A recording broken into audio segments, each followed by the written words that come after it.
It's a long shot tactic called a discharge petition. Making it happen will not be easy. Democrats would need about 24 Republicans to break party lines and side with them on a vote after they get back from a break next week. The vote also could tarnish the reputation of Republicans if they are seen as blocking these initiatives.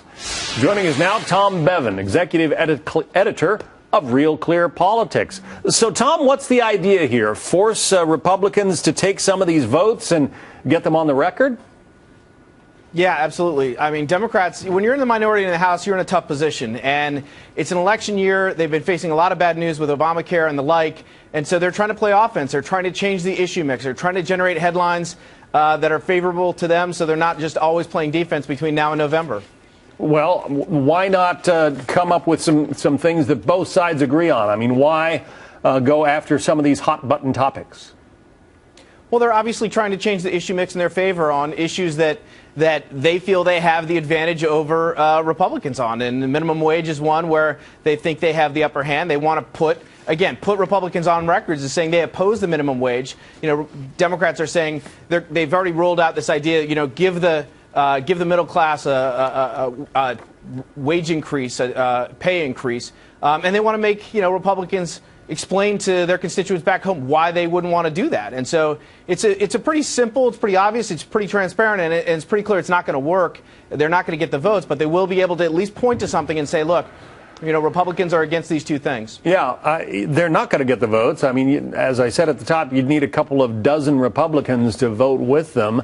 Doesn't seem like that is likely to happen. So is this just an exercise in wheel spinning then?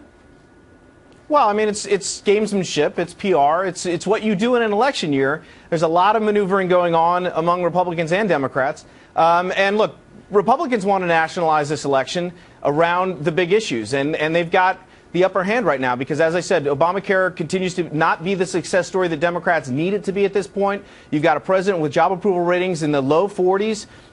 Which is bad news for a lot of these Democrats in the Senate and red states, but also in the House who are in those swing districts. Right now it looks like there won't be much change in the House.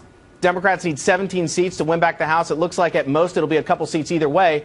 And in the Senate, you've obviously got Republicans looking at needing 6 seats, and if the election were held today, probably getting those 6 seats to take control of the Senate. So there's a whole lot of horse trading that goes on in politics. Let me ask you this. I mean, just last week or so, the president wanted that debt ceiling lifted with no strings attached. The Republicans in the House gave it to him, and this is the thanks they get? Well, I mean, they gave it to him. I mean, Boehner tried to get his caucus on board with a couple of deal sweeteners. He couldn't do it, so he ended up passing that with Democratic votes. So it's not as if, most of the Republicans voted against that, but there is, as I said, there's a lot of this that's going to go on between now and November as each party tries to put themselves in the best possible position to maximize their gains or minimize their losses, as the case may be for Democrats in the Senate, come November. And so we're going to see this on a daily basis here between now and the election, John. But as you sit here today, Obamacare is still the #1 issue. 3 issues will drive the midterms. It's Obamacare, it's the president's job approval rating, and it's where the economy is. And all the rest is sort of, chatter and smoke and mirrors. Those 3 issues will determine the outcomes of the election in November. A lot of shiny objects that the various politicians want the voters to pay attention to. All right, Tom Bevan from Real Clear Politics. Thank you.